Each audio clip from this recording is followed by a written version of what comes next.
Hey, welcome back to my YouTube channel.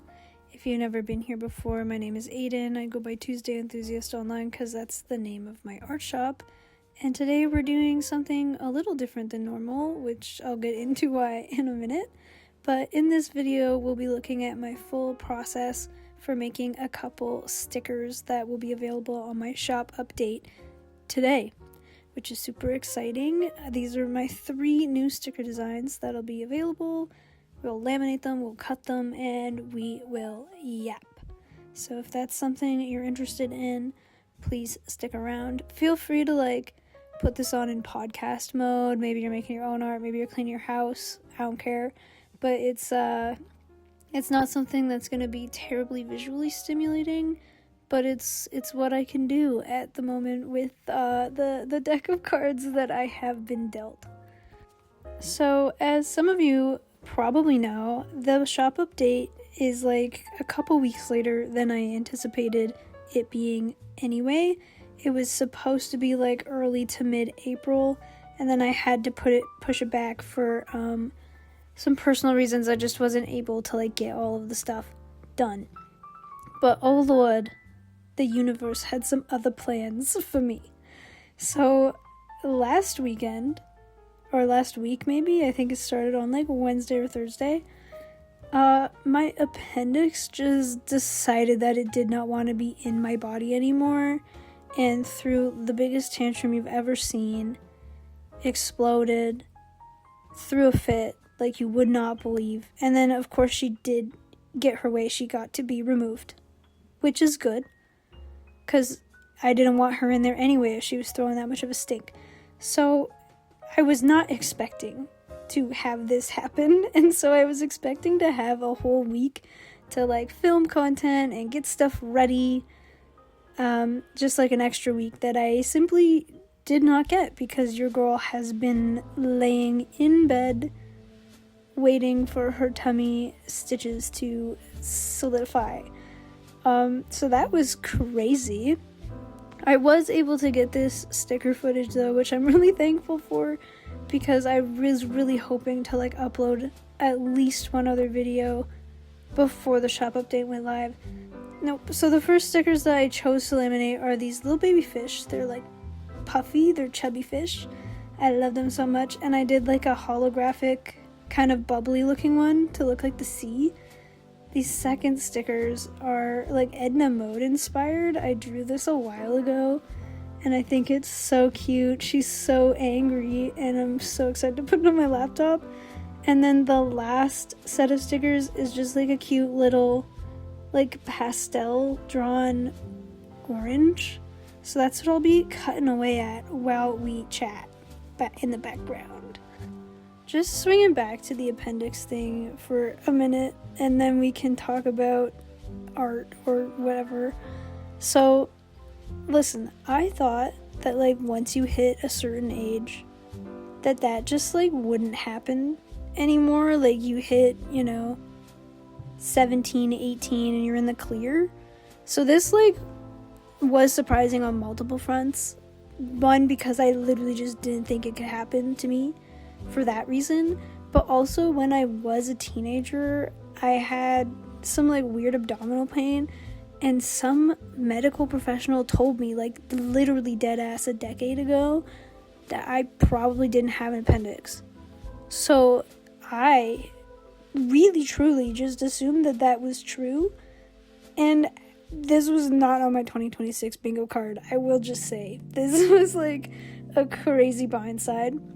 But all things considered, everything went really well. I'm healing really great.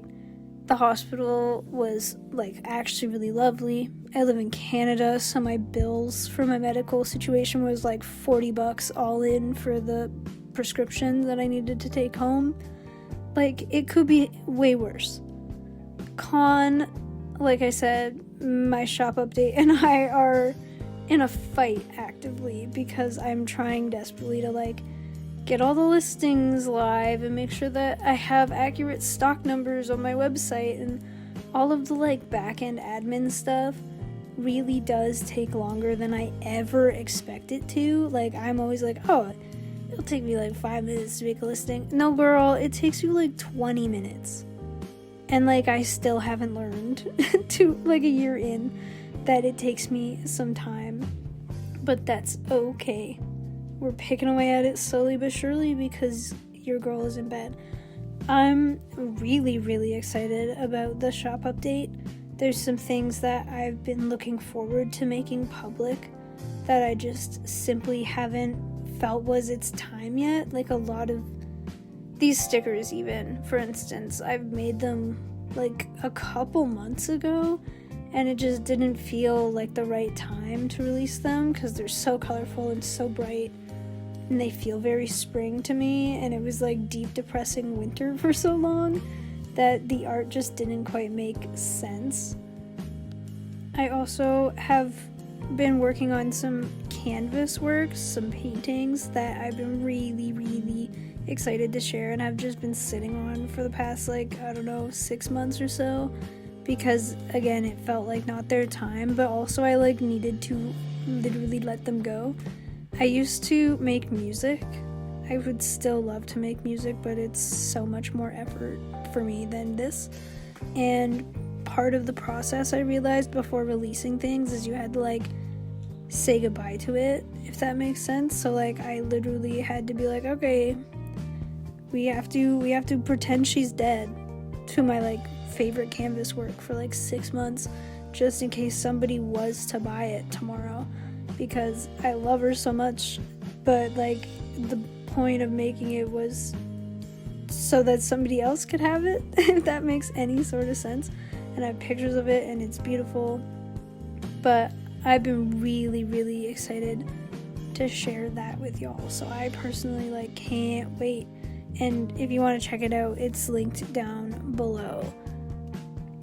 So let's talk a little bit about what we are seeing on the screen here, which is the hand cutting of my stickers. So something you might not know is I still hand cut all my stickers. I print them out on vinyl sticker sheets on my printer, and then I laminate them with a matte laminate, or in the fish's case, a holographic laminate, hand laminated, and then I hand cut them all. I just prefer this method at the moment with the hardware that I have. I don't own a Cricut. I find making die lines and cut lines kind of stressful and overwhelming, so I found that hand cutting my stickers is the way to go for me. And with some practice, I've been pretty good at keeping a consistent border and getting all my edges very smooth. I don't think you can really tell that they are hand cut when you're looking at them, but I always do include that they are hand cut in the listing, just in case, because sometimes people do look for perfection, and unfortunately I am a girl with 2 hands and not a robot, so there is sometimes some discrepancies. Usually they're not very big, but they are there. This is my little clementine sticker.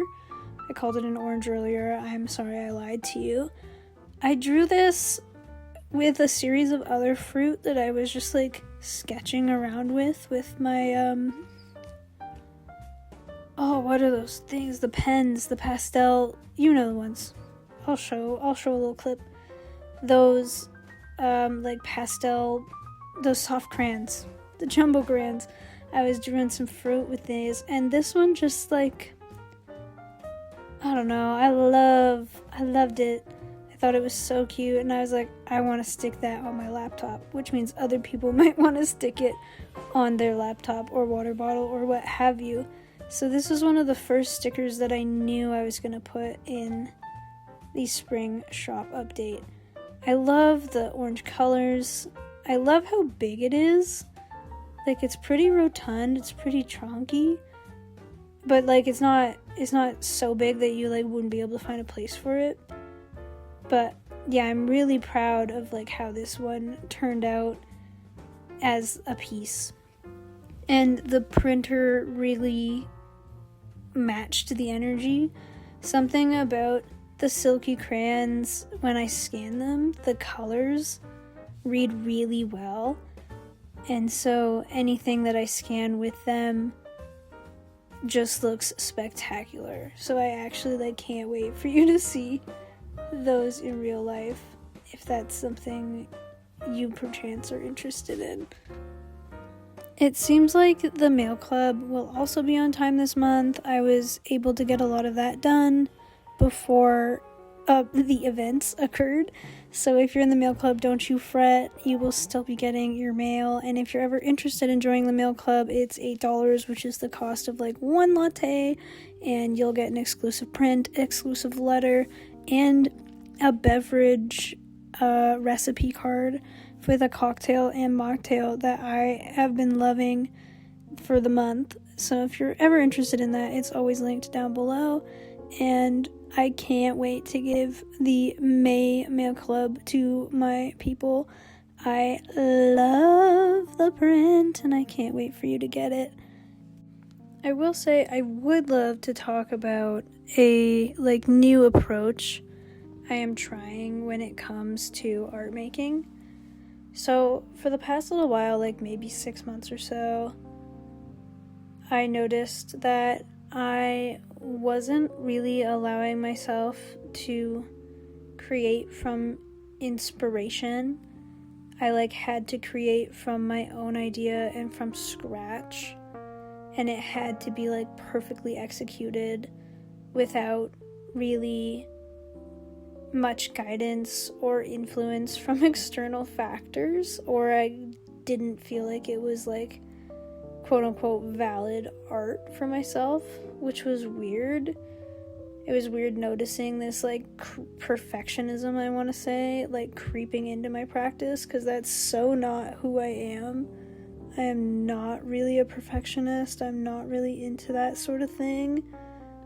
And so it was strange to watch myself be setting these rules for how I was allowed to be creative, subconsciously, by the way. I wasn't out here outwardly being you can't look at Pinterest and you can't look at Instagram and you can't use any references that aren't photos you've taken. It just started to become a habit of mine, where it ended up having me feeling actually far less inspired to create anything.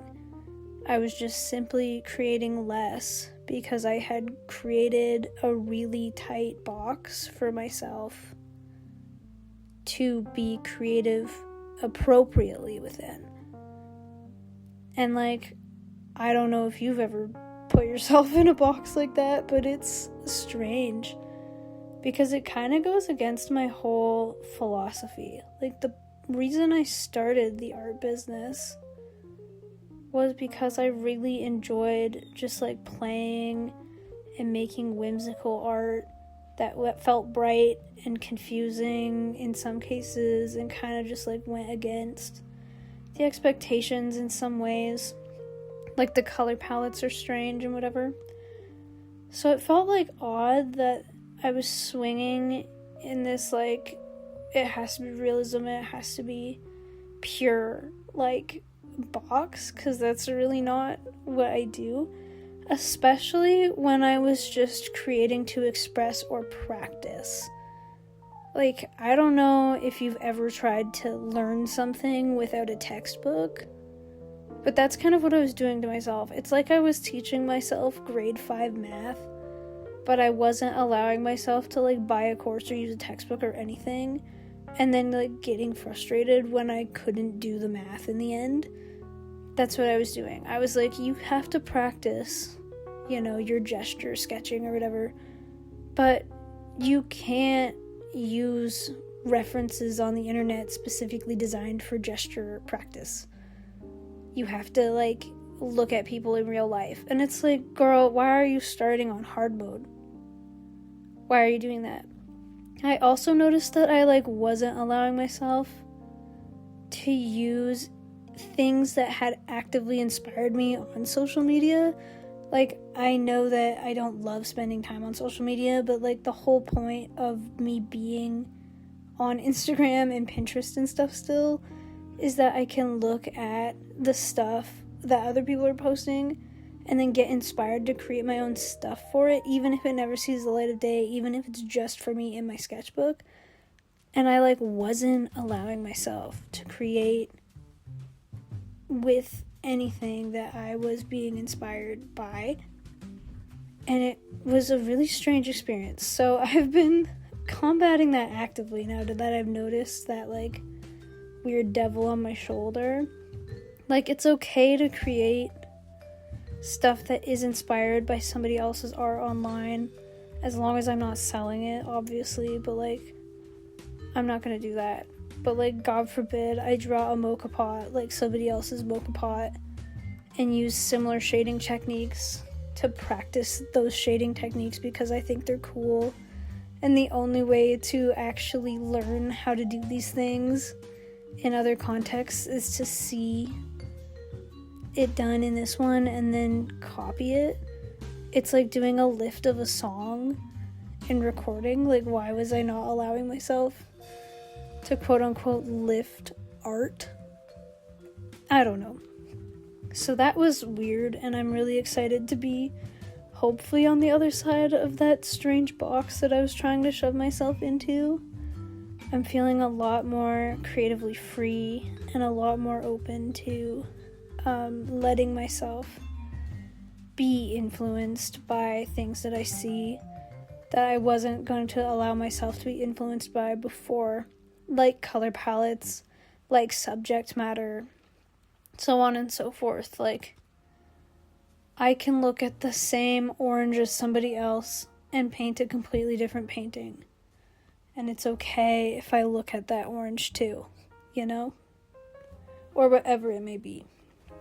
So that's what I've been trying to encapsulate. Been trying to let myself be playing more, having more fun, getting back to the this is silly and whimsical side of my creativity instead of the serious this is a business side, because I think that's really what the heart of the issue was, is I was viewing it all as business and not necessarily as like something that I was just doing for fun.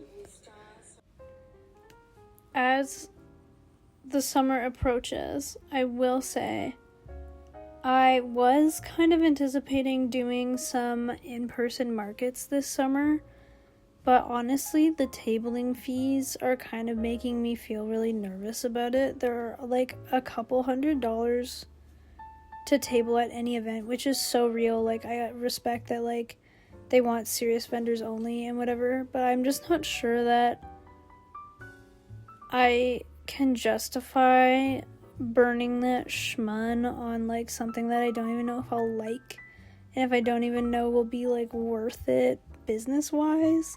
So I'm kind of doing some research for smaller markets at the moment. Like, I also know that I live in a pretty populated area. I'm not that far from Toronto. Like, things do be expensive out here. So I'm kind of starting to investigate stuff closer to like my hometown where my parents are, to see if there's something that's like a bit more affordable and a bit more like reasonable to try that out, because like I don't even know if I like that kind of thing. I don't know if I would like vending in person. I have no idea. Part of me is like, that sounds like a blast to like talk to people about my art all day and like sell some stickers and whatever, but part of me is also like, but what if nobody buys anything? And what if I'm just standing in the sun all day? So, yeah, I don't know about that. We will see. But I am planning to, like, gung-ho on this YouTube thing over the summer. I'm really looking forward to that. I have so many ideas, and I can't wait to have a bit more free time to film them with. Post-recovery, obviously, and then also, like, I teach. So once the school year is done, I'll have a bit more mental space to be directing and filming and all of that stuff for the YouTube things. Yeah, dude, it's been a week, I will tell you that. But if you've made it this far in the video, thanks so much for watching. Thanks for being here. If you're interested in any of the things in my shop update, I have my shop link down below as always. I really appreciate you and your continued support. If you are interested in seeing more of my stuff, please like and subscribe, because it does help a girl out. I never thought I'd be the one to say that, but it actually really does help me do some more numbers than I expected it to. So yeah, thanks for sticking with me in this different form of video. Hopefully the next one will be back in my more normal format. And yeah, I look forward to chatting to you soon. Remember to stay crafty.